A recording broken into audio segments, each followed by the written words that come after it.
Hello students, welcome to my channel बीस classroom and I am doctor Jyoti Prakash. और इस question number 6 ये है ऑपरेशन मैनेजमेंट का, जो कि बहुत ही इंपॉर्टेंट है एग्जामिनेशन पॉइंट ऑफ व्यू से। इसमें क्वेश्चन में है what is SERVQUAL model and how can service quality gaps be identified and measured using this model.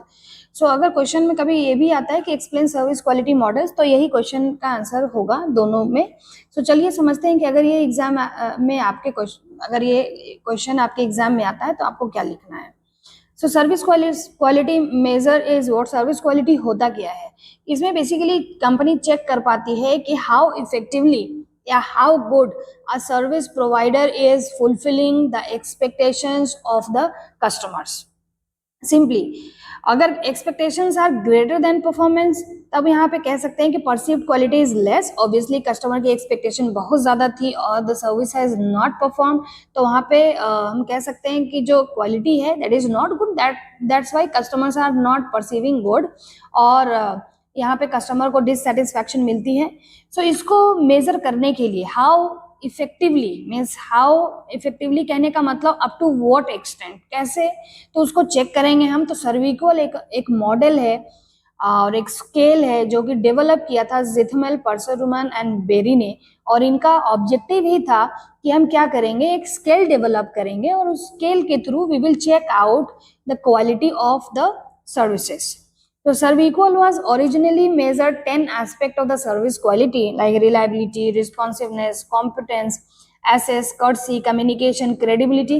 अगर आप ये सारे देखो ना तो कहीं ना कहीं सर्विस से रिलेटेड है। मतलब कितने रिलायबल हैं आप, कितने रिस्पॉन्सिबल है कि आपने कस्टमर ने क्वेरी करा और आपने तुरंत से उसको रिजॉल्व किया, कितने कॉम्पिटेंट हैं आपके लोग, एसेसिबल हैं या नहीं है, कर्टसी कितने हैं आपके लोगों में। तो मतलब ये अलग अलग तरीके के 10 एस्पेक्ट उन्होंने डेवलप करे इनिशियली जब सर्विक्वल को डेवलप किया गया था, और गैप को आइडेंटिफाई करने की कोशिश की गई थी कि क्यों ये गैप आ रहा है। फिर नेक्स्ट है 1988 में इन लोगों ने क्या किया, 10 जो कंपोनेंट्स अभी हम लोगों ने देखे वो 10 कंपोनेंट्स कौन कौन से हैं, लाइक ये आप देखो, reliability, responsiveness, competence, access, courtesy, communication, tangibles. So ये जितनी भी चीजें हैं ये इन्होंने क्या किया, शुरू में डेवलप किया, बट ये बहुत ज्यादा हो रहे थे। इस पे सारे पे क्वेश्चंस डेवलप करके क्वेश्चन ऐड देना, कस्टमर से भरवाना, तो it becomes a tedious task, और हम कह सकते हैं कि थोड़ा डिफिकल्ट हो रहा था कंपनी के लिए। तो इन्होंने क्या किया कि अपने सर्विक्वल को, जो उन्होंने 10 कंपोनेंट बनाए थे, एलिमेंट्स बनाए, उसको थोड़ा सा लोअर डाउन कर दिया और 10 को कंपोनेंट को मर्ज कर दिया इनटू 5 डायमेंशंस। और वो 5 डायमेंशंस क्या कहलाते हैं, उसको सिंपली याद करने का एक कोड है, rater. Rater is R for reliability, A for assurance, T for tangibles, E for empathy and the last one is responsiveness. और हर एक पे एक स्केल डेवलप किया जिसमें कि 4, जैसे कि रिलायबिलिटी में 4 क्वेश्चन, अश्योरेंस में 5 क्वेश्चन, टेंजिबल्स में 4 क्वेश्चन, एम्पैथी में 5 एंड रिस्पॉन्सिवनेस में 4 क्वेश्चन। और इन डायमेंशंस के अगेंस्ट में एक स्केल बनाया गया 5 पॉइंट। आपने रिसर्च में भी पढ़ा होगा कि लिकर्ट स्केल बनाया जाता है 5 4 3 2 1। 5 is what, highly satisfied, and 1 is highly dissatisfied, है ना, दोनों एक्सट्रीम एंड पे हम करते हैं। फिर 4 3 2 1 ऐसे एक स्केल बनाया जाता है। और ये जितने भी क्वेश्चंस इनके अगेंस्ट में बन रहे हैं, लाइक रिलायबिलिटी में 4 क्वेश्चन है, एक क्वेश्चन डेवलप करा गया है, मतलब हाउ रिलायबल जो सर्विस प्रोवाइडर इज, रेट करिए 5 4 3 2 1, and 5 represent highly satisfied and 1 represent highly dissatisfied की बात करें। तो ऐसे जो भी रेट कस्टमर्स देते हैं उसके बेसिस पे जो रिस्पॉन्सेस कलेक्ट होता था, और वो क्या करते हैं, उससे चेक आउट होता है कि कितनी अच्छी हम सर्विसेज और कितनी गुड क्वालिटी ऑफ सर्विसेज हम अपने कस्टमर्स को प्रोवाइड कर रहे हैं। नेक्स्ट है की डायमेंशंस, जो अभी बात करी थी, लाइक रिस्पॉन्सिवनेस कि कस्टमर कितना प्रॉम्प्टली सर्विस प्रोवाइड कर रहा है अपने कस्टमर्स को। अश्योरेंस इज लाइक एक तरीके का आश्वासन दे रहे हो अपने कस्टमर्स को for developing trust and confidence.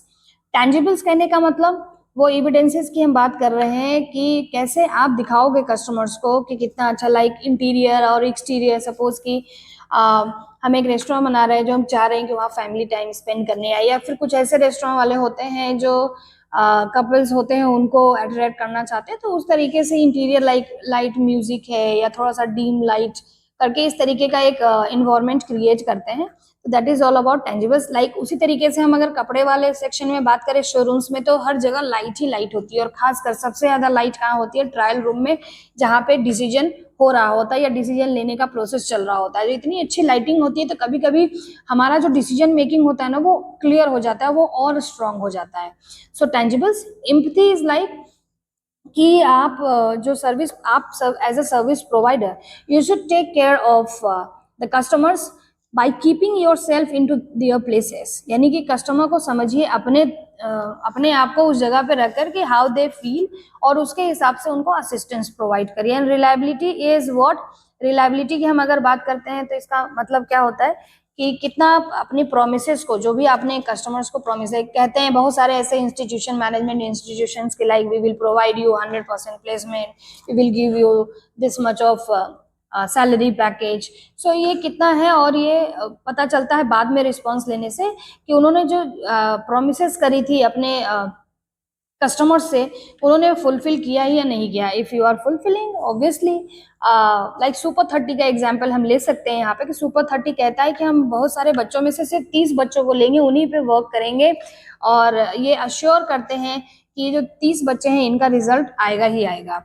And obviously last में जब रिजल्ट आता है, जब अनाउंस होता है, तो वो 30 बच्चे जो उनके साथ रह के पढ़ रहे होते हैं, उनका रिजल्ट आता है। तो ये रिलायबिलिटी के कॉन्टेक्स्ट में अगर हम एज अ स्टूडेंट रेट करें तो सुपर 30 को तो हमें 5 देना चाहिए, because they are reliable, they have fulfilled the promises that they have done with the students. So these are basically the 5 dimensions of service quality of SERVQUAL. Responsiveness means, आप सिंपली इसको याद करो रैटर से। Rater means RATER। Rater means responsiveness, assurance, tangibles, empathy and reliability। Next है conceptual model of service quality. यहाँ पर हम बात कर रहे हैं गैप्स की। तो किस किस तरीके के गैप्स होते हैं?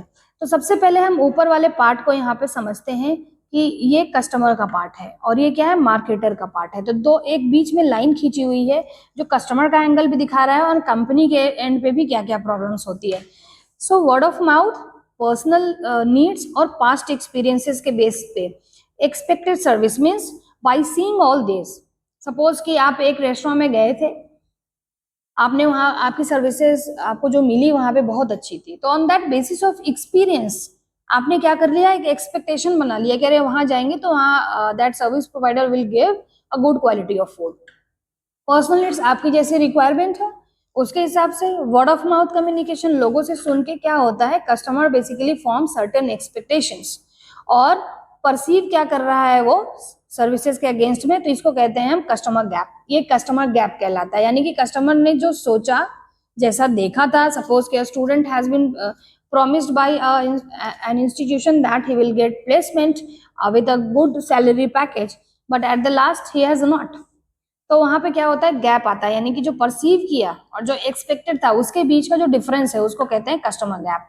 अब हम समझते हैं मार्केटर्स के point of view. So gap basically mainly 4 types के होते हैं, gap 1, gap 2, gap 3 and gap 4।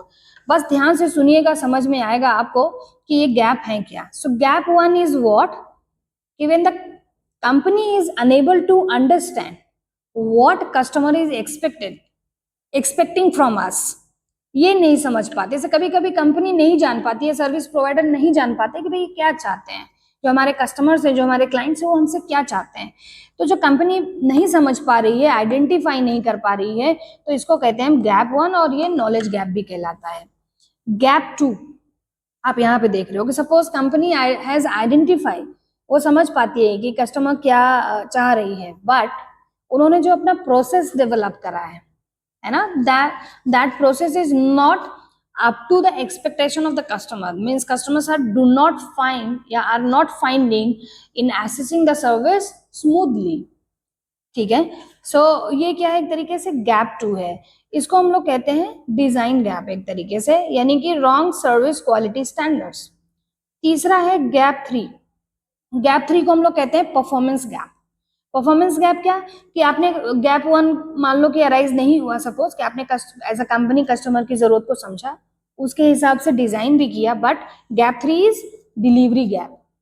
Delivery gap means the those are working in the organization, they are unable to provide that standard, they are unable to meet out the expectation of the customers. So उस case में क्या होता है, gap 3 arise होता है, जिसको हम लोग कहते हैं डिलीवरी गैप, यानी कि लोगों की वजह से, इंप्लॉयज जो आपके ऑर्गेनाइजेशन में उनकी वजह से ये गैप या कस्टमर की एक्सपेक्टेशन पूरी नहीं हो पा रही है. And the last one is what, gap 4, जिसको हम लोग कहते हैं कम्युनिकेशन गैप. आपने कस्टमर की जरूरत को समझ भी लिया, आपने उस हिसाब से डिजाइन भी कर दिया, the company is having efficient और expert people, but that particular information is not known to outsiders, to the external communication. यानी यहाँ पर क्या है कि कहीं ना कहीं विजिबिलिटी को लेके या कम्युनिकेशन को लेके ये गैप आ रहा है, तो इसीलिए इसको कहते हैं गैप और कम्युनिकेशन, कम्युनिकेशन गैप कहलाता है gap 4. So these are the different gaps जो कि कंपनी के तरफ से अराइज होता है, और कहीं ना कहीं ये गैप्स आते हैं वाइल प्रोवाइडिंग और डिलीवरिंग द सर्विसेज. उसी का एक्सप्लेनेशन है. इफ यू फील कि आपको ये पीपीटी चाहिए तो आप डिस्क्रिप्शन में टेलीग्राम या व्हाट्सएप का लिंक शेयर है, आप वहां पे जाकर भी ले सकते हैं इन पीपीटीज को.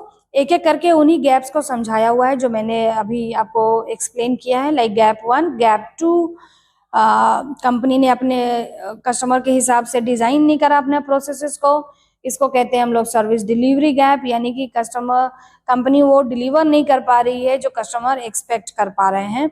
And gap 4 is like communication gap, सब कुछ आपके ऑर्गेनाइजेशन में ओके है, सब कुछ ठीक है, बट सामने वाले नहीं जा रहे. जैसे कि एग्जाम्पल समझते हैं कि कंपनी कमर्शलाइजिंग स्लिमिंग प्रोडक्ट्स, जो कि कहता है कि कस्टमर में lose up to 4 to 5 kg every week, but they do not specify that a strict diet and regular exercise. Yes, like यहाँ पे उन्होंने पूरी चीजें नहीं बताई.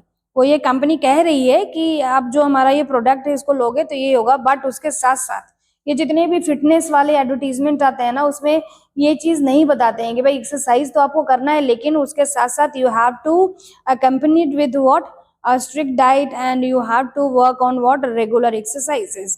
So ये एक तरीके का कम्युनिकेशन गैप है. If the customer will not get the result, तो वो कहीं ना कहीं आपने कस्टमर को गलत बताया, मिसलीड किया, so उसकी वजह से गैप 4 अराइज होता है. नेक्स्ट है कि अगर गैप हो रहा है तो what are the solutions for gaps. So सबसे पहला क्या है, वो सारे यहाँ पे गैप्स लिखे हुए हैं, लाइक जो भी अभी गैप्स हम लोगों ने देखा 1, 2, 3 एंड 4.